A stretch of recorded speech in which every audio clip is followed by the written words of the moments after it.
难道是我干的？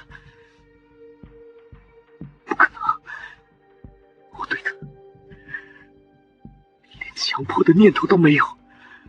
我叫陈洛，我做梦也没想到，这一觉醒来，我的世界彻底崩塌了。我暗恋了10年的女神黎莎，竟然躺在我身边，头破血流，生死未卜。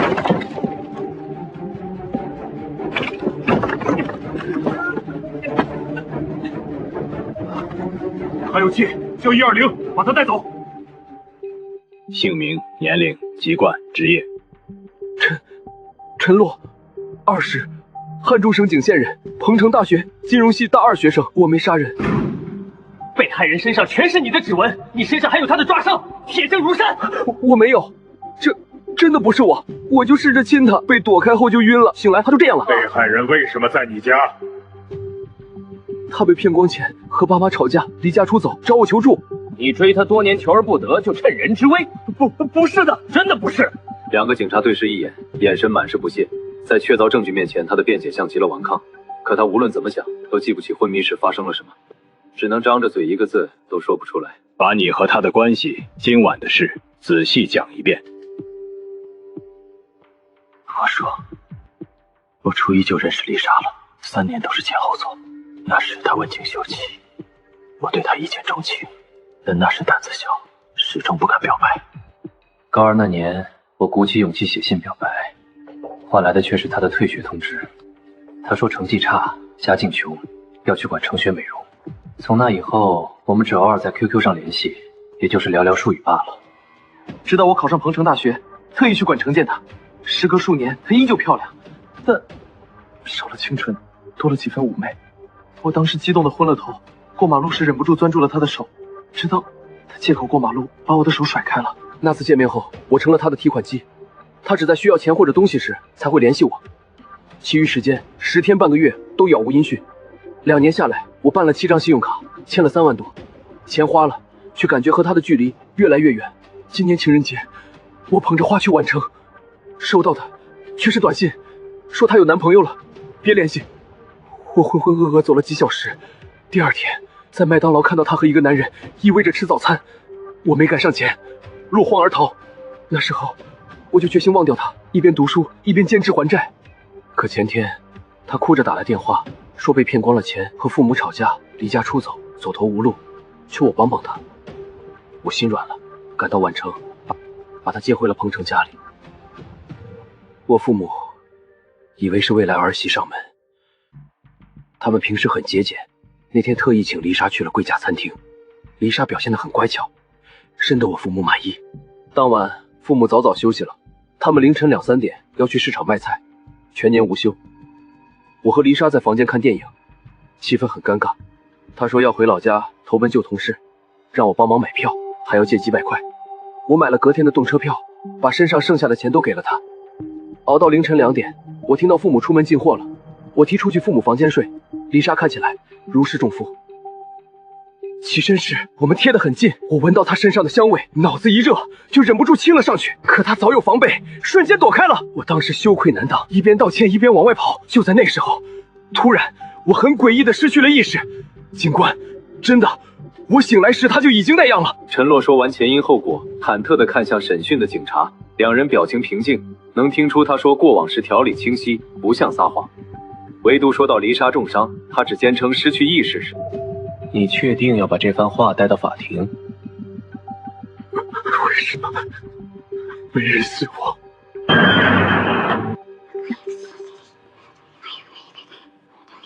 你父母来了，想见你，可在刑事拘留期间不能见家属。好好想想他们，你想让他们白发人送黑发人吗？爸妈，致人重伤，岂不就是10年？要是就不回来，甚至是死刑。不是我，我不认。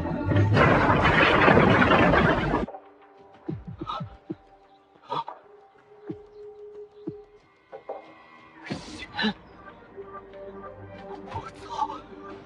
审讯室，然后呢？怎么会在这里？难道又是我干的？突然，一个陌生念头蛮横地闯进了脑海。必须尽快离开，警察马上到。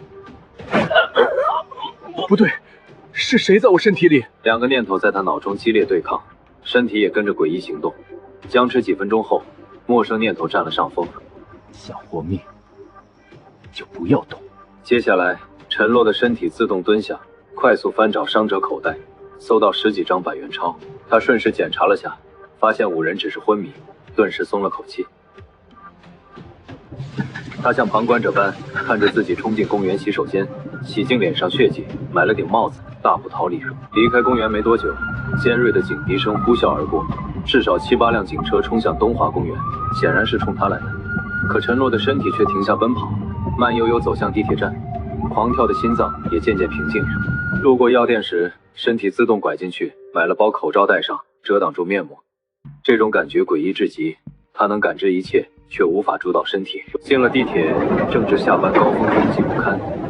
他的身体强行挤过几节车厢，在第3个站下车，走进地铁洗手间。陈洛看着自己掏出3个钱包和2部手机，他懵了，都是我偷的。自己什么时候成了神偷？手法高明到被偷的人甚至他自己都毫无察觉。靓仔，玩玩吗？一次多少钱？300，包夜500。太贵。200，算你是第一个。好，走吧。先给钱哦，帅哥。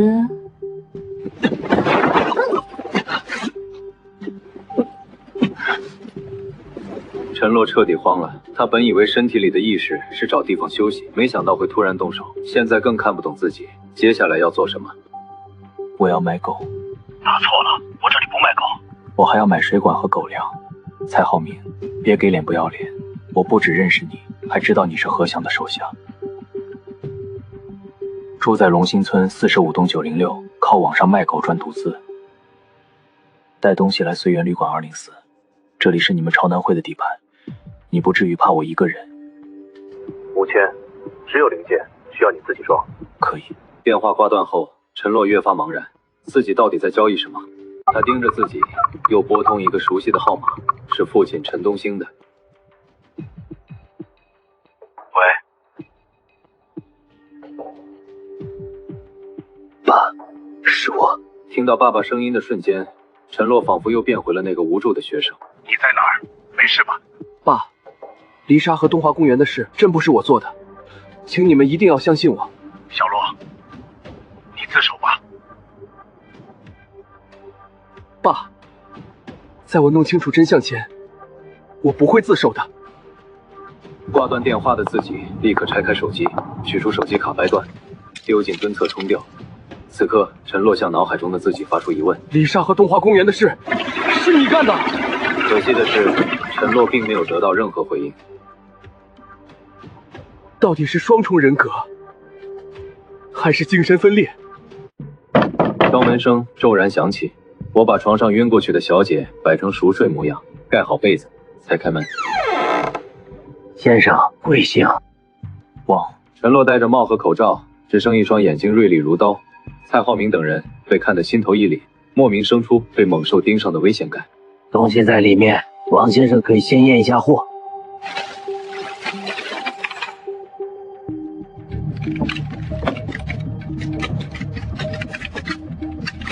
厉害，果然是行家。狗粮呢？货已经验过了，先交钱吧。有道理，钱在枕头下面，我拿给你们。陈洛心知枕头下没钱，心提到嗓子眼，却被一股莫名的镇定感压下。是身体里那个家伙的作用。就在自己手触枕头的瞬间，身体骤然暴起。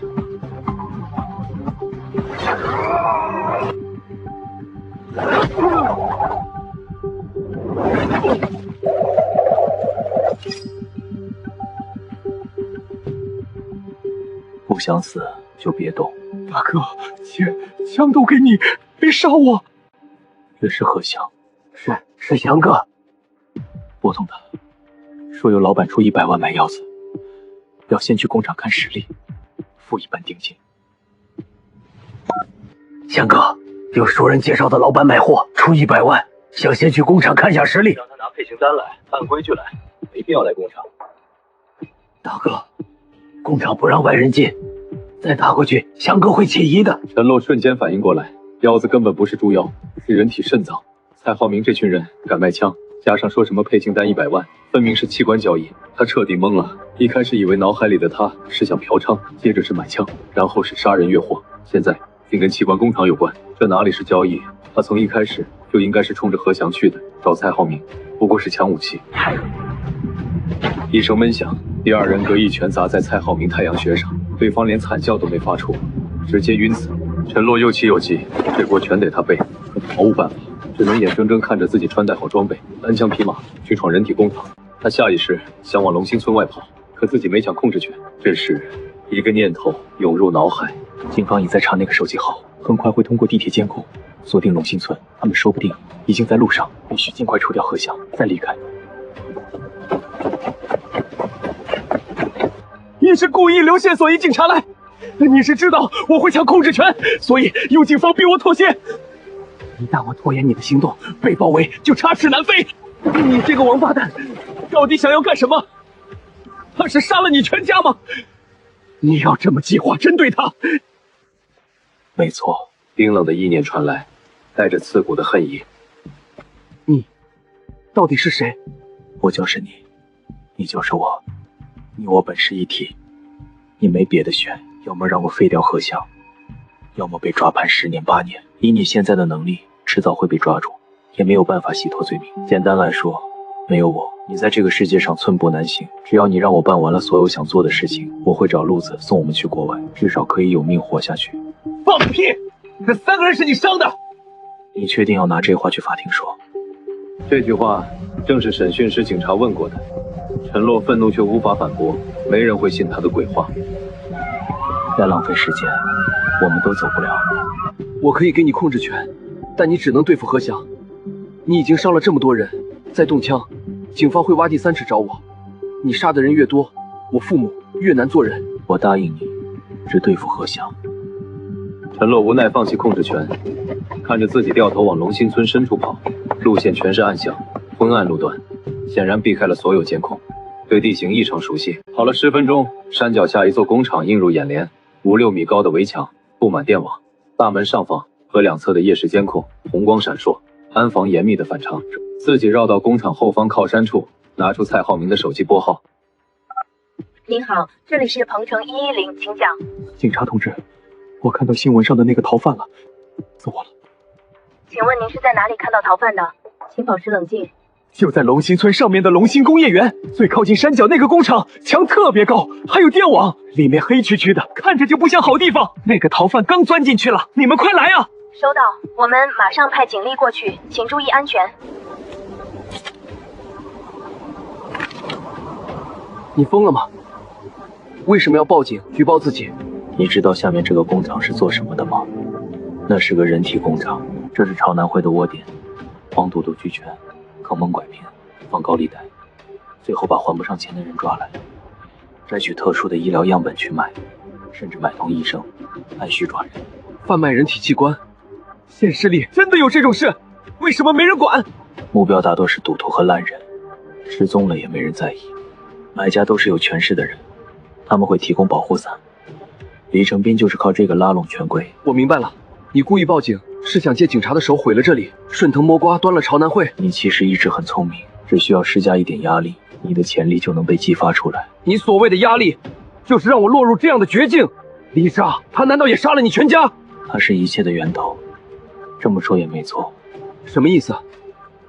你现在只需要知道，她必须付出代价。杀了何翔，事情就结束了。我的名单上还有3个人，这3个人又做了什么？他们都该死，必须死。你故意报警引警察来，是为了逼何翔从密道逃出来。守在这里，是确定他会走这条路。你的脑子开始变好用了，你本就聪明，只是没被逼到绝路。人在绝望、痛苦这种极端情绪下，潜力才会彻底爆发。陈洛一怔，确实感觉这段时间脑力被完全调动，思路能跟上对方的节奏了。看那个草堆，工厂表面是废油仓库，底下藏着地下密室，关着所有肉柱。密室有条直通这里的密道，是何翔的逃生通道。警察一到，做贼心虚的何翔必然弃场跑路，绝不会留在原地等死。草堆就是密道出口。是的。你怎么知道这些秘密？对方没有回应，陈洛也习惯了。这个家伙从不回答无关紧要的问题。现在该等何翔出来动手。打电话给谁？开门！有人吗？警察检查。查到工厂信息了，魏大，登记的是废油仓库，负责人电话是空号。破门！魏大队，你好。陈洛，不愧是东洋分局神探，听声音就认出来了。你怎么知道我的号码？我不仅知道号码，还知道你的秘密。魏从林，1982年生，东华省丁河县人，中州警察学院第1名毕业，破过1019连环杀人案，彭城大学碎尸案，30岁就当上刑侦大队长。真正的秘密是，你父亲魏廷贪污受贿，被你发现后献计自首，他下跪求你，你却坚决拒绝，最后你主动举报，导致他跳楼自杀。你母亲至今不肯让你进门。魏从林闭眼再睁开，眼神从悲伤恢复冷厉。你打电话来是挑衅。不，我送你一份天大的功劳。这工厂是朝南汇的人体工厂，囚犯关在主仓库地下密室，入口在中间的废油桶下，开关在办公桌底下。他们很快会开门复验检查，别漏掉这里。魏从林立刻给身后警察挥了挥手，几人迅速散开搜寻。报警电话是你打的，想戴罪立功？魏大队长，别浪费时间。等你破了这桩大案，我再送你一份功劳。再见。陈洛心中惊叹，对方竟主动给警察提示，简直在刀尖上跳舞。他还想问对方怎么知道这些秘密，身体却已握紧枪，快步冲到密道出口旁。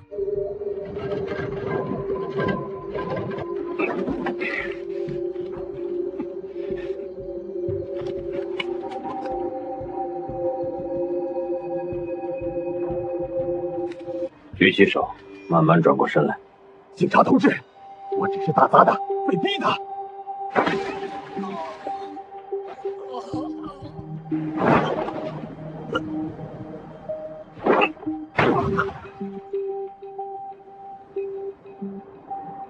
陈洛蹲下身，在何强身上摸出2串钥匙，一串车钥匙，一串门锁钥匙，自己揣好钥匙，朝着山上攀爬，爬了7、8分钟到半山腰，身后传来手电筒的光芒。警察发现了何强，正循着足迹追来，自己立刻转向山的另一侧冲下去，借着树木缓冲，几分钟就到了山脚，直奔大马路。看着这一切，陈洛瞬间就明白，这辆车是何翔的应急逃生车。体内的自己早就摸清了所有细节，从地铁偷东西，找站街女进旅馆，杀蔡浩明夺枪，到引警察端掉人体工厂，每一步都精准落地，完美达成。车开了40分钟，驶入高档小区地下停车场，自己乘电梯上到10楼。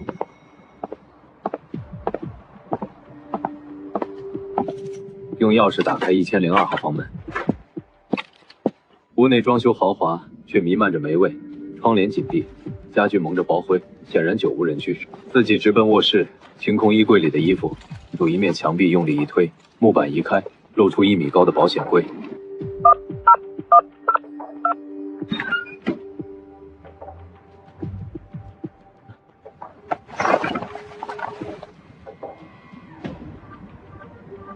2009年7月16日，浩宇公司杨玉峰换肾，定金20万。2009年9月3日，北龙分局魏廷妻子于敏换心，李成斌指示免费找肾源。10月17日手术。魏从林的父亲是为了给妻子换心才贪污受贿，能想到这一层，说明你开窍了。再说说，你还看出了什么？这些都是器官移植记录，何翔详细记了时间、地点、人物和联系方式。他将来应该是想用这个威胁这些人，这应该是何翔私自记录的。怕被李成斌发现，才偷偷买了这套房子藏起来。很好，继续。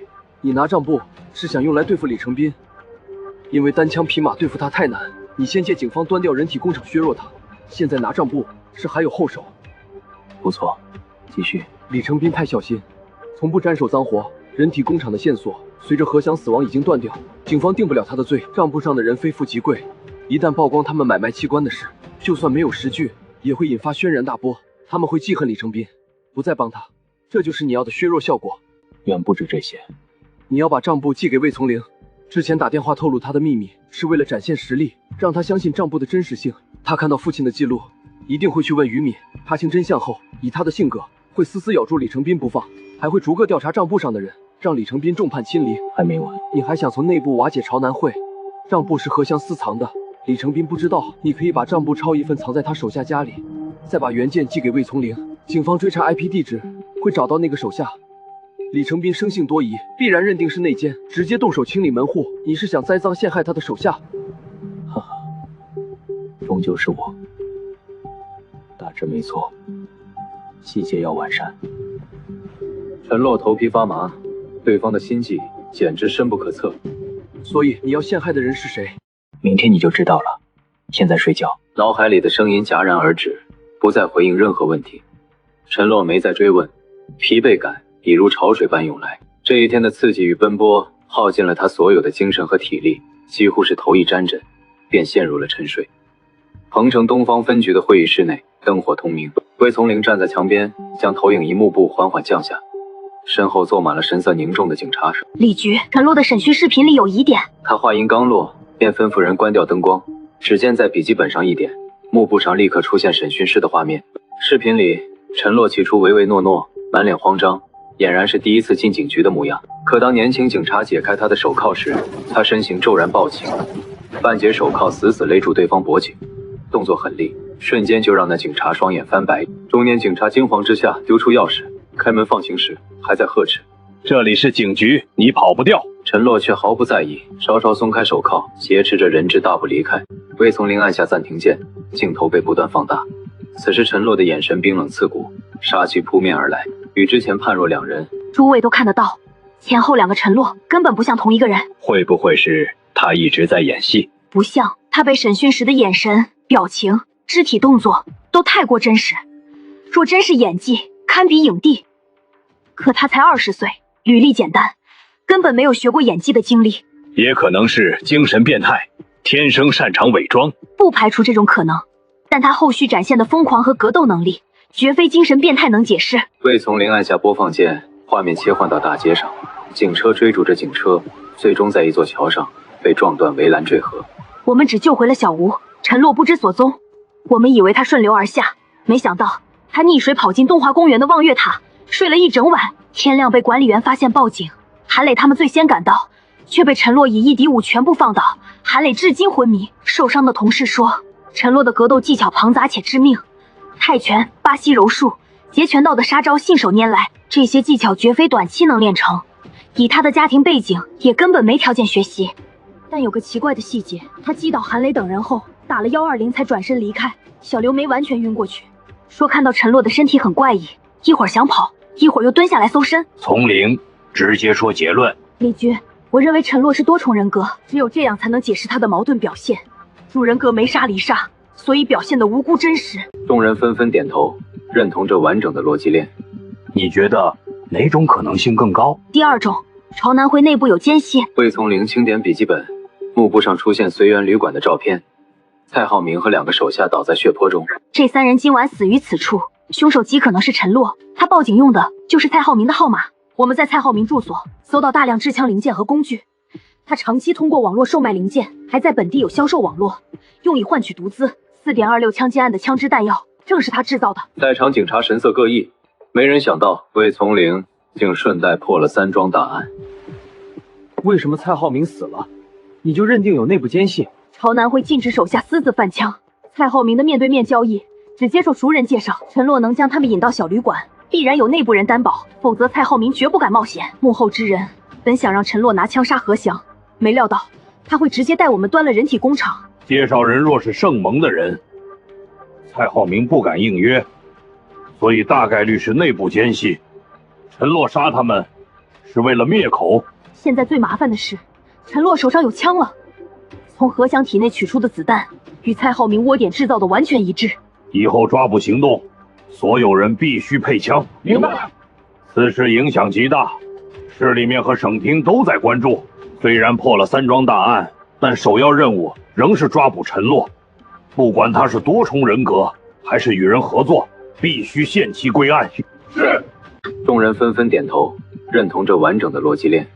你觉得哪种可能性更高？第二种，朝南会内部有奸细。魏从林清点笔记本，幕布上出现随园旅馆的照片，蔡浩明和2个手下倒在血泊中。这3人今晚死于此处，凶手极可能是陈洛，他报警用的就是蔡浩明的号码。我们在蔡浩明住所搜到大量制枪零件和工具，他长期通过网络售卖零件，还在本地有销售网络，用以换取毒资。4.26枪击案的枪支弹药正是他制造的。在场警察神色各异，没人想到魏从林竟顺带破了3桩大案。为什么蔡浩明死了，你就认定有内部奸细？朝南会禁止手下私自贩枪，蔡浩明的面对面交易只接受熟人介绍。陈洛能将他们引到小旅馆，必然有内部人担保，否则蔡浩明绝不敢冒险。幕后之人本想让陈洛拿枪杀何翔，没料到他会直接带我们端了人体工厂。介绍人若是盛蒙的人，蔡浩明不敢应约，所以大概率是内部奸细。陈洛杀他们是为了灭口。现在最麻烦的是，陈洛手上有枪了，从何翔体内取出的子弹与蔡浩明窝点制造的完全一致。以后抓捕行动，所有人必须配枪。明白。此事影响极大，市里面和省厅都在关注。虽然破了3桩大案，但首要任务仍是抓捕陈洛。不管他是多重人格，还是与人合作，必须限期归案。是。从林有抓捕方案吗？有。第一，堵死偷渡渠道；第二，派人盯着朝南会的地盘，他明显冲着朝南会来；第三，继续盯着陈东兴夫妇，不管他有没有多重人格，大概率还会联系父母。去执行吧。是。会议结束时，陈洛仍在沉睡，对警方的推测一无所知。他做了个漫长的梦，梦里李莎没被杀，第2天就坐动车去了江城，之后却频繁找他借钱。陈洛入不敷出，办了多张信用卡，最终沦为卡奴，又借了套路贷，债务利滚利，越积越多。父母拿出毕生积蓄为他还债，一夜苍老。母亲李兰月重病，没钱医治，拖成了肝硬化。陈洛四处借钱碰壁，走投无路时，放高利贷的人给了他一条路，打地下黑拳，赢一场至少1万。那是没有规则的生死场，陈洛凭借舅母的执念，硬生生用王八拳赢了第1场，却也满身是伤。他拖着伤打了几场，最终晕死在场上。赚来的钱全花在了医药费上。病房里，一个叫侯明的男人出现，邀请他去东南亚打黑拳，赢一场5万，还先借给他5万救治母亲。陈洛别无选择，跟着去了泰国。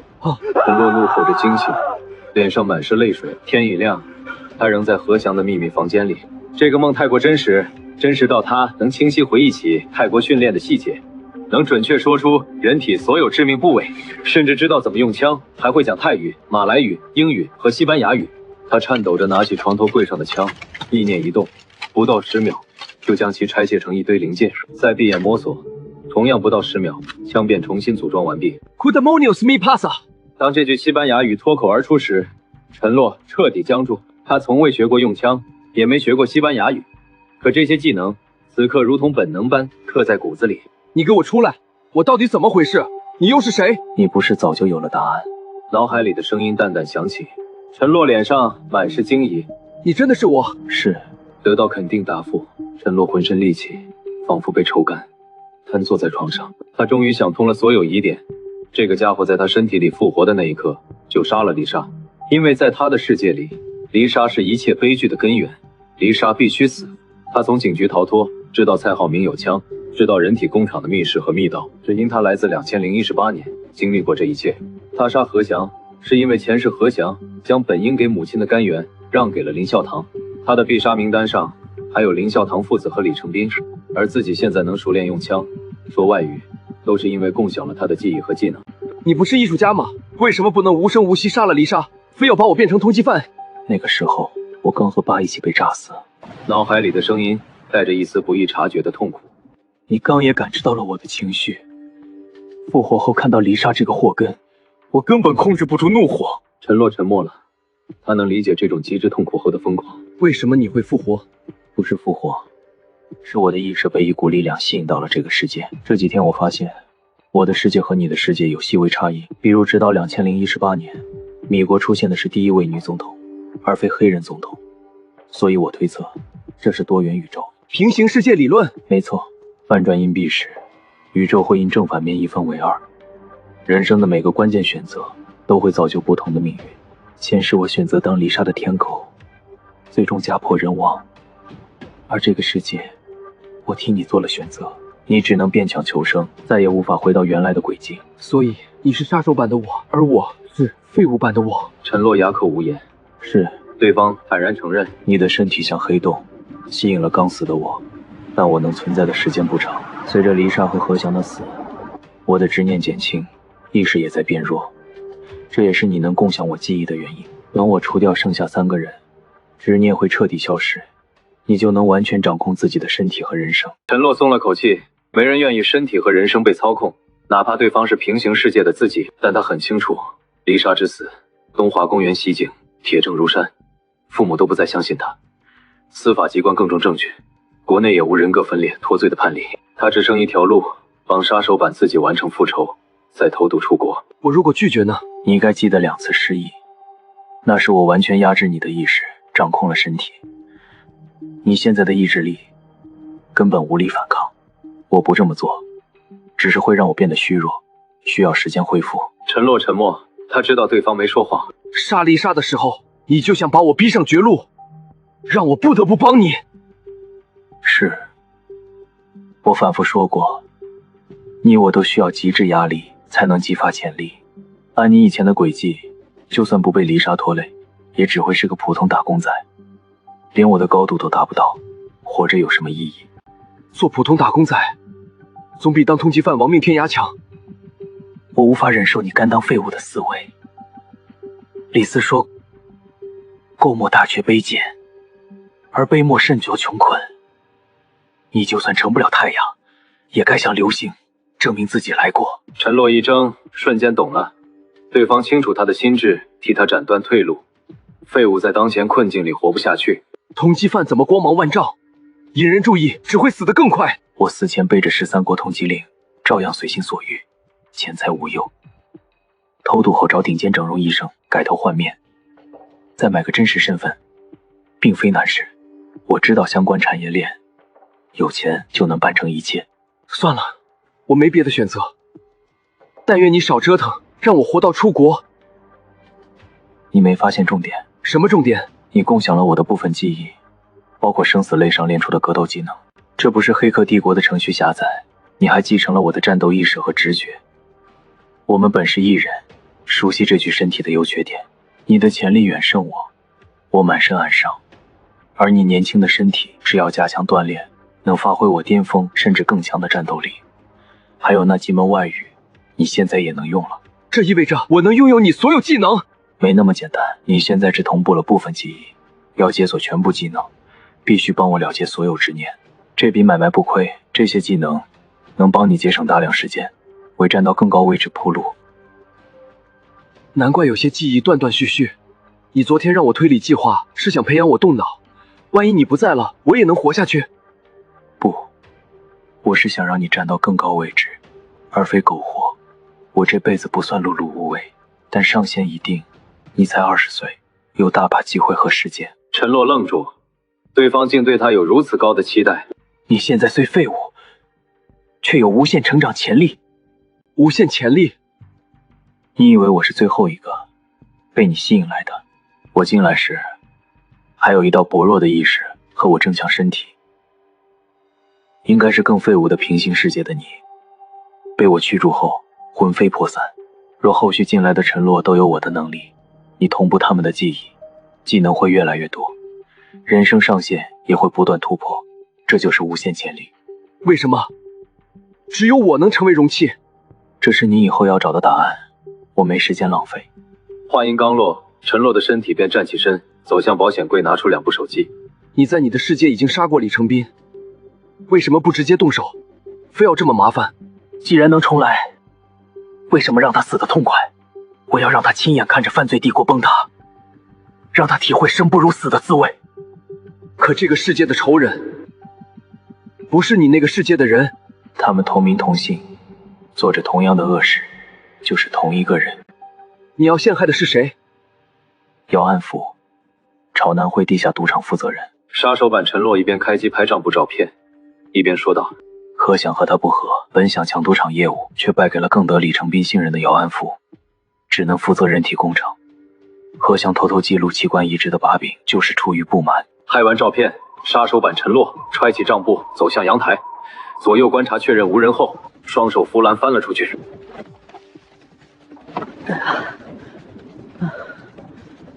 下次能不能提前说一声？我的小心脏受不住。杀手版陈洛没理会，径直走到电脑前注册邮箱，上传照片编辑邮件，飞快输入地址，点击发送。这里是姚安福的家。不然你以为何想为什么买楼上的房子？何想在这装了监听器，监听姚安福好几年，发现他对李成斌忠心，却爱中饱私囊，通过假账转移赌场现金，部分藏在这里，部分在情人家里。现在怎么办？等什么？就算魏从林找到姚安福，李成斌对峙后杀了他，换个赌场负责人，也削弱不了朝南会。所以要在关键时刻救姚安福。李成斌不会放过他，姚安福为了保命，只能和李成斌鱼死网破。姚安福一个小头目，敢和李成斌作对？李成斌常年隐于幕后，很多新小弟只知姚安福，不知他的存在。平常发钱也是姚安福经手，小弟早以为姚安福才是老大。只要姚安福不说明对手是李成斌，命令他们动手，他们只会听话。陈洛恍然大悟，对方连后续都算计好了。就算计划不成，何翔的监听器里有姚安福藏钱的录音，发给李成斌，姚安福照样死路一条。杀手版陈洛走到书房，打开电脑，输入一串网址，进入暗黑风格的全英文聊天室，快速敲击键盘。我要买 K2M7、Z8以及 S21，明天中州鹏城，现金，备好货后联系这个号码。输完电话号码，杀手版陈洛关闭页面。这是黑暗之矛的装备供应商，你还能用上内部系统？军火商只看利润，只要知道网站、武器代号和交易暗号，就视为内部人员。我要买点狙击枪，这东西能运进来？有钱能使鬼推磨，他们势力庞大，除了核弹和大规模杀伤性武器，什么都能弄到。就算运不进来，也能学蔡浩明，国内生产零件分批运输，到目的地再组装。陈洛三观被刷新，这样的世界是他以前想都不敢想的。你3天没洗澡，身上都臭了，去洗个澡，等魏从林的消息。陈洛嗅了嗅，果然闻到一股异味。你怎么知道姚安福什么时候遇险？能及时出手？姚安福的车里有监听器。杀手版陈洛走到第2个房间，打开衣柜，拿出一堆设备，调试后戴上耳机。耳机里只有微弱的汽车鸣笛声和引擎声。显然，姚安福的车在停车场。等了2个小时，陈洛饿得翻出几桶未过期的方便面，烧水泡着吃了。直到中午，耳机里终于传来动静。去龙湖山庄。好的，福哥。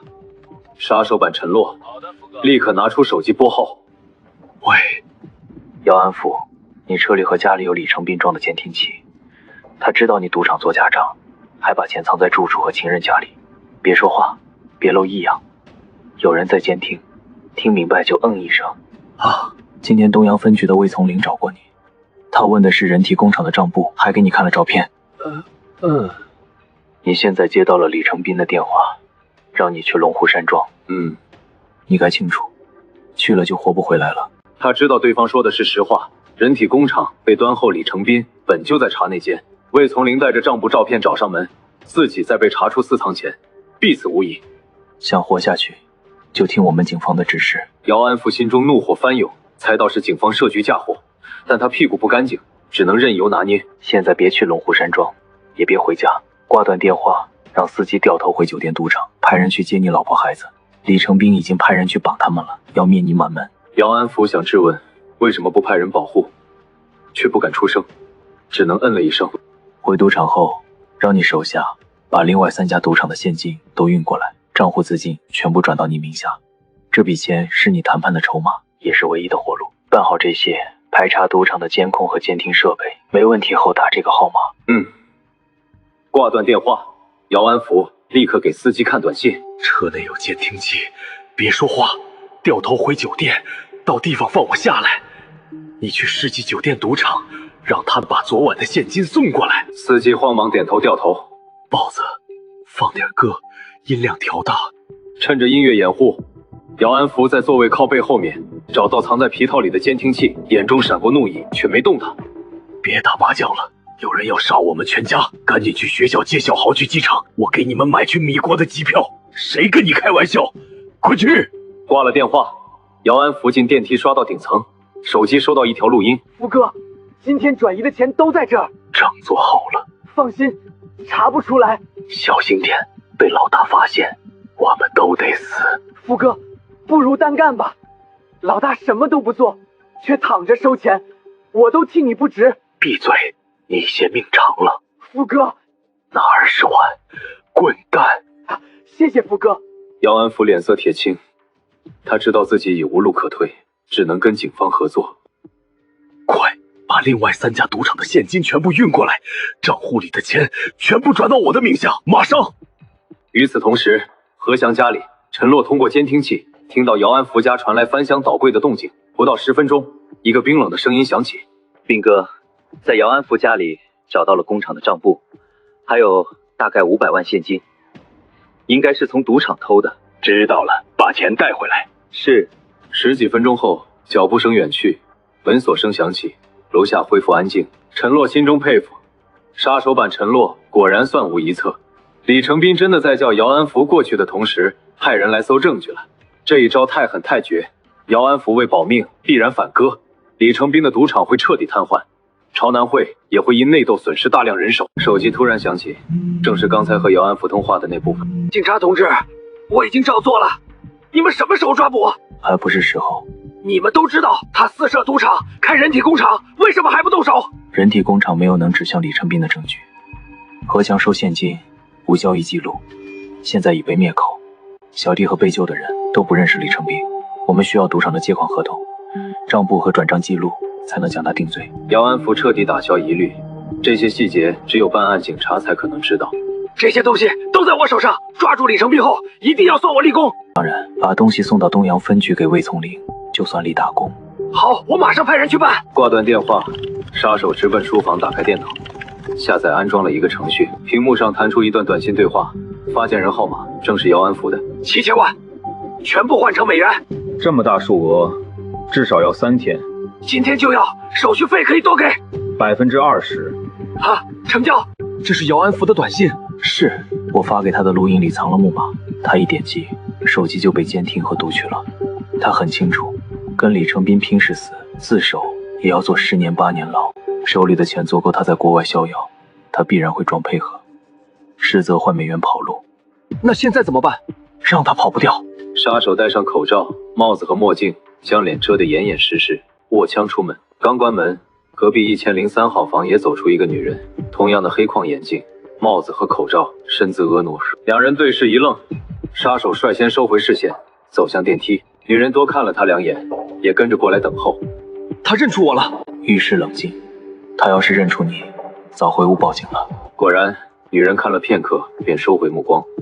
这时，兜里的监听软件弹出消息，杀手插好耳机点开，里面传来一个冷漠的声音：姚安福，半小时内带账簿和钱来龙湖山庄，否则后果自负。迟到1分钟，你就会收到一个家人的零件。哈，我去了，全家都活不了。我让人送钱和账簿过去，没有讨价还价的余地。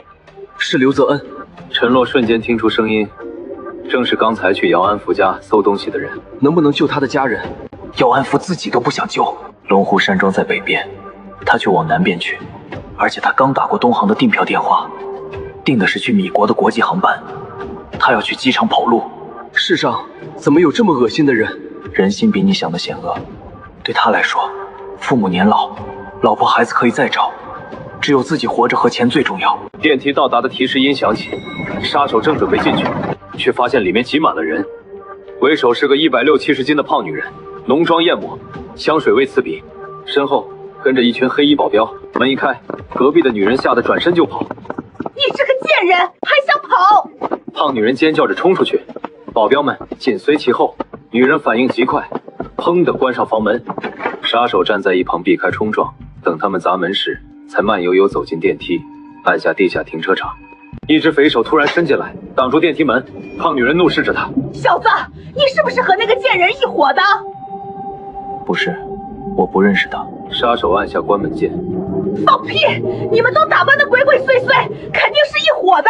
你们这群骗子，今天不给交代，谁都别想走！”杀手皱眉，抬脚就踹在女人肚子上，将她踹出电梯，再次按关门。保镖们慌忙去扶。废物！老娘被打了还愣着，弄死他！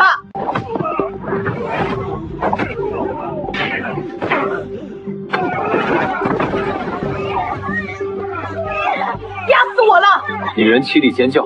等他们手忙脚乱救人时，电梯门早已关上，杀手已然抵达地下停车场。1003房间内，于叔通过猫眼看完全程，惊讶的张大嘴：“这瘦竹竿居然这么能打！”刘总要追那小子吗？你妈呀！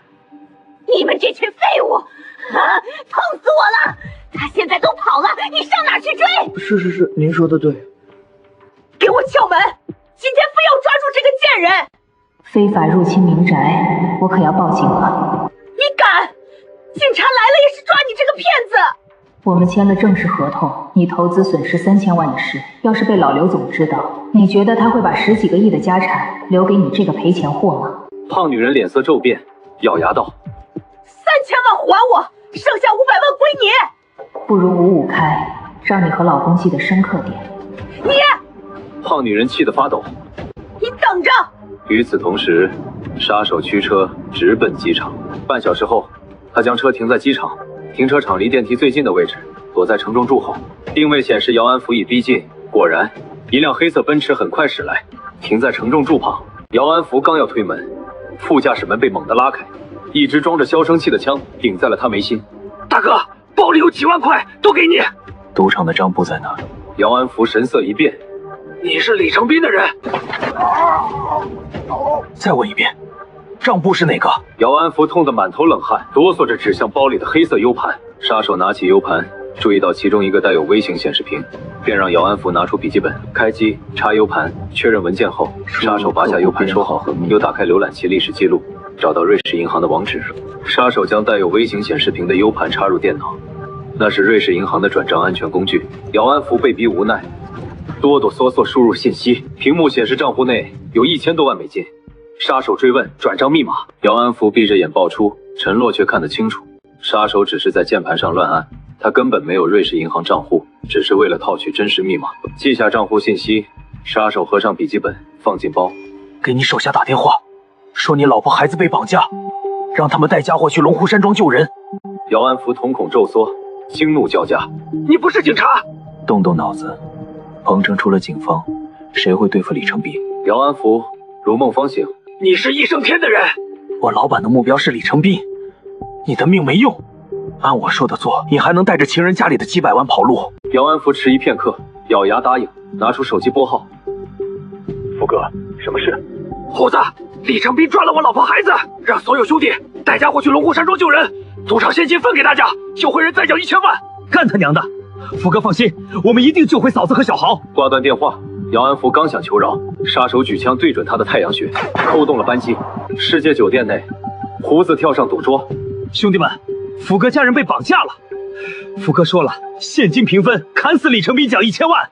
抄家伙，救人！”数十个小弟瞬间沸腾，拿起钢管、砍刀，朝着龙湖山庄冲去。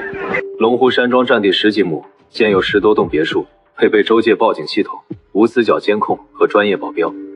李成斌常年身居于此，极少出门。严虎带着7、8辆车，半小时就冲到龙湖山庄门口，车辆轮番加速狂撞铁门，砰砰声震耳欲聋。可铁门厚实坚固，仅留下几道凹痕，纹丝不动。动静早已惊动山庄住宅楼顶。李成斌负手而立，望着大门方向，面无波澜。身后手下面露惶恐，畏惧的不是门外的乌合之众，而是眼前的男人。这些人哪来的？老板，为首的是严虎，姚安福的手下。姚安福有这胆子，他老婆孩子还在我手上。他与姚安福相识几十年，深知对方只会讨价还价或跑路，绝不敢正面硬刚。手下无人敢接话，书房内一片死寂。先是人体工厂，再是赌场，分明是有人在搞我。泽恩，易胜天那边有动静吗？没有，异常平静。去查，除了这个老王八，彭城没几人敢惹我。兵哥，魏从林分析的有道理，易胜天可能勾结陈洛，把它变成移动炸弹，再买通姚安福从内部下手。我也这么想。魏从林找过账簿上的客户后，10几通骂声就打来了。赌场短期内开不了，下一步他们肯定盯着夜总会和毒品生意。我都派人盯着，没用。陈洛走到哪儿，警察跟到哪儿。易胜天这老王八竟想出这种邪招，得从根源上解决。泽恩，去接近陈洛父母，制造点意外，让他们受伤拍照。他不在乎自己，总得在乎爹娘，做得干净点。老板，这群混混要不要处理掉？白痴！这里是我家，杀了他们怎么跟警察解释？我们是守法公民，自然要报警求助。老板高明，他们持械闯民宅，抓进去后有的是办法收拾。去找姚安福，活要见人，死要见尸，他家里的人处理干净。是。警方很快赶到，将严虎等人悉数带走。监控铁证如山，此事迅速轰动彭城地下世界。李成斌沦为笑柄，手下接连背叛，小弟公然杀上门，连锁反应接踵而至。人体工厂的核心客户反目，赌场常客因安全顾虑不敢再去。警方更是顺势抄了4个地下赌场，2笔重创，让李成斌气得险些吐血。陈洛回到滨海时代小区，刚放下超市买的物资，就发现兜里多了一部手机，杀手在超市人堆里偷的。你一个杀手，还学偷手机？你以为这种手法很高明？我这只算是入门手段。别废话了，给爸发一条短信，让他们赶紧离开彭城，先回老家去办个护照。他们有危险。李成斌接连丢了2个场子，肯定猜到有人暗算，他会怀疑易胜天雇佣我们，找不到我们，就会拿你父母出气。陈洛心头一紧，立刻拨通父亲电话。爸，我是陈洛，你和妈马上离开彭城，朝南会要找你们麻烦。小洛，你到底在做什么？要逃到什么时候？你妈几天没吃饭，整夜哭，眼睛都肿了。陈洛心中刺痛，愧疚不已。爸，我没做那些事，你们先走，只要离开彭城，我就去自首。不能说了，警方可能追踪信号。挂了。杀手突然接管身体，挂断电话，编辑短信：爸，回老家先办护照，我后续联系你。发完便把卡掰断，丢进马桶冲走。你早知道危险，为什么还要引火烧到他们身上？警察24小时盯着他们，李成斌不敢轻易动手，让他们走，只是以防万一。姚安福的钱，我会用来雇佣中州国际的保镖，暗中保护。这家公司2000年成立，是国内最专业的私人保镖公司。我是通缉犯，他们会接委托，让别人帮我们办。陈洛思索片刻，恍然大悟：易胜天，不错。杀手拿出另一部手机，输入号码却不拨号。这个电话你来打。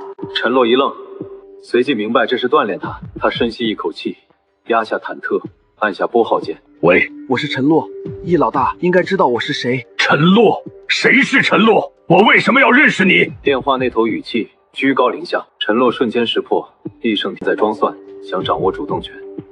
他二话不说，直接挂断。易胜天很快会回拨，我跟你说下他和李成斌的恩怨，两人有杀子之仇，多年互相暗杀。李成斌身居龙湖山庄，就是为了安全。这世上没人比易胜天更想杀李成斌。话音刚落，电话响起，是易胜天。陈洛接连拒接3次，一条短信发来：陈兄弟，刚才是玩笑，我知道你大名，有事好说。陈洛等真灵快结束才接通，听筒里传来易胜天的陪笑：陈兄弟，对不住，刚才开个玩笑。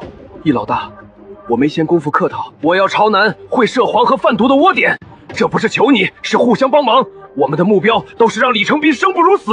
陈兄弟果然痛快，你怎么确定？我知道，最了解你的人，往往是你的敌人。盛蒙和朝南会斗了10几年，你若不知道，没人知道。哈哈，难怪你能耍的警察和朝南会团团转。陈兄弟，要不要替我做事？权力、钱、女人，你随便提。我是通缉犯，手上有警察的命，警方不会罢休。这有何难？我认识顶尖整容医生，保证让你改头换面。易老大是知道姚安福死在我手上，看中我的利用价值了吧？不错，姚安福叛变、燕湖闯龙湖山庄，都是你手笔吧？20岁有这手段，难得。我好奇，你和李成斌无冤无仇，为什么这么整他？这不重要，重要的是我们目的一致。说得对，只要能让李成斌那狗日的生不如死，其他都无所谓。易老大不必试探，现在李成斌肯定认为我们是一伙的，会疯狂报复。你尽快把窝点信息给我，才能减少损失。厉害，这都被你猜到。我们先合作，弄死李成斌，再谈其他。涉黄和贩毒的窝点，我只知道涉黄的夜总会、KTV、洗浴中心、酒店共13个。夜总会和酒店最赚钱，接待的多是有钱人。贩毒的仓库呢？李成斌把毒品看得极重，50克就够死刑，他绝不会让外人知道。我派了不少卧底，只知道是他大儿子李靖康负责，运输售卖的都是朝南同乡，家人都在老家，没人敢出卖。把涉黄的厂子地址发给我。没问题，不过想让李成斌心痛，得从至尊会所下手，那是他招待达官贵人的私人会所，只对会员开放，历来报复。至尊会所开了5年，这5年他没遇到过危机。易升天沉吟片刻，突然一拍大腿，想起来了，3年前李成斌突然把二儿子李敬明送到大不列颠，今年才回来。当时就觉得奇怪，他都30多了，根本不是留学的年纪。现在想来，肯定是闯了大祸，被送去避风头。3年前，彭城有什么大事？还能有什么？周氏集团长孙女周庭雪失踪了。周庭雪，周氏集团资产超3000亿，业务遍布长江以南，实力雄厚。周庭雪是周家公主，失踪至今没线索。李敬明怎么会跟他扯上关系？李成斌早年想洗白，8年前得知周庭雪在剑桥留学，就花钱把李敬明也送过去，让他刻意接近。可李敬明肚子里没货，英语都不会几句，被周庭雪看穿。他还雇白人混混调戏，想英雄救美，结果被混混出卖，被打晕脱光丢在大街，还被剑桥开除。李成斌也遭报复，被2辆泥头车夹击，旗下生意全被警方搜查。他求饶后，按周家要求打断了李敬明一条腿，至今李敬明的右腿还是瘸的。周庭雪是怎么失踪的？3年前，他和未婚夫郑飞扬订婚后，当晚甩开保镖，独自开跑车去了海边。那时候监控少，海边更是没有，至今没找到任何踪迹。有没有可能，李敬明怀恨在心，趁他独自去海边，找人劫持了他？极有可能。要是坐实这事儿，李成斌和朝南会都得完蛋。他得罪的可是周氏和郑氏2大豪门。有个办法，或许能找到线索。什么办法？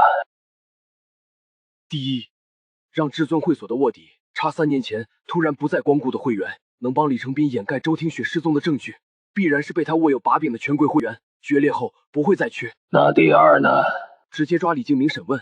难，他躲在龙湖山庄，安保严密，硬闯南城，而且他绝不会承认。李敬明很清楚承认了这件事的后果，那个时候死的就不是他一个，而是全家了。那就先查会员名单。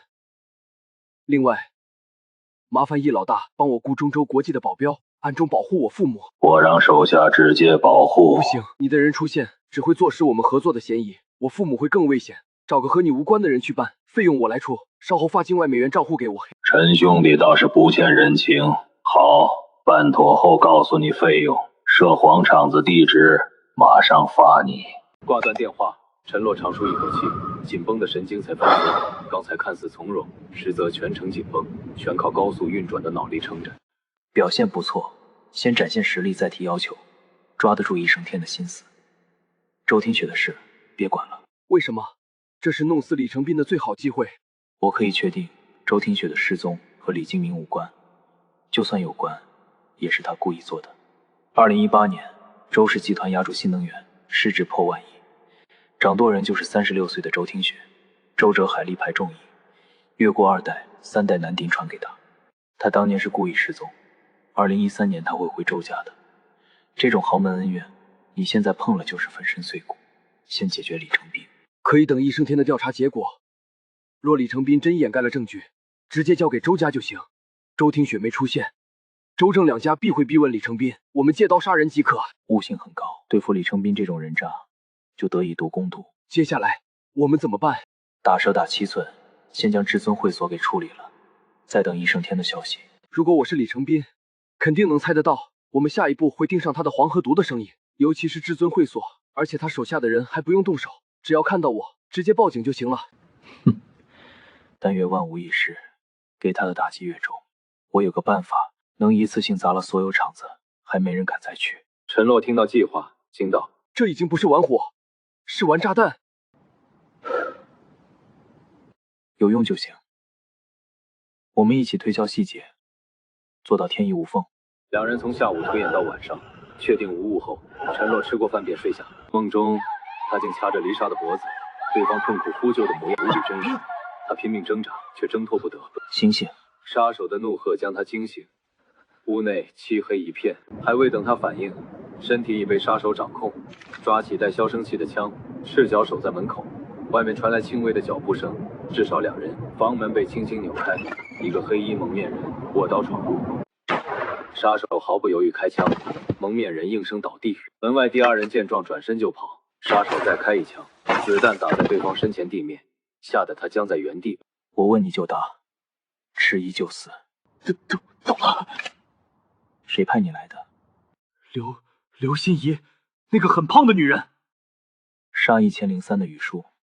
是的，雨树骗了他3500万，他花500万给我们报仇。大哥，这里不是1003。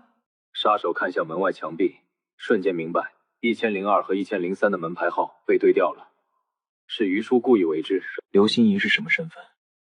致远时代总经理，父亲是刘致远。杀手瞳孔一缩，抬手一枪击中那人后脑勺，对方当场毙命。他搜出蒙面人身上的开锁工具，试了试1003的门，发现里面加了内锁，硬撞会惊动邻居。再看隔壁阳台装了防盗网，只能作罢。这2具尸体麻烦转移到姚安福家，他家没人，警察查过不会再去，处理后3、4天不会发臭。陈洛收拾好东西，包括保险柜的钱和监听设备，跟着杀手连夜搬到楼下902。刘致远到底是谁？周听雪回周家后，收购的第1家公司就是致远时代。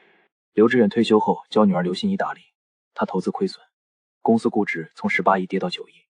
刘致远被迫出山，也无力回天，最终卖给周听雪。后来致远时代借新能源风口暴涨，刘致远据说在公司上市当天得知市值破1000亿，活活气死。